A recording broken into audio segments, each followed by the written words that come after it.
Kita ka dito ng 5,000 na gamit lang yung social media account mo. Yes, tama po yung narinig mo. Kasi pwede kitang turuan dito sa ginagawa namin dito sa online na pwede kang kumita ng potential 5,000 a day or 20,000 up to 50,000 a month na mag-copy and paste ka lang.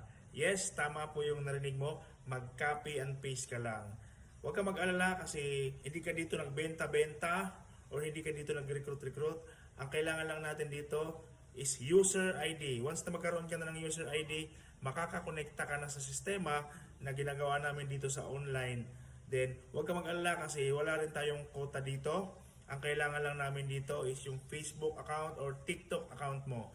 Kaya kung isa ka ngayon sa OFW, empleyado na naghahanap ng pagkakitaan, estudyante, tambay, na gustong kumita yung bakanting oras, pwedeng-pwede talaga kayo dito. Ang gagawin nyo na lang, mag-comment kayo ng how or mag-direct message po kayo sa aking Facebook account para magbiyan kita ng details makapasok po sa amin.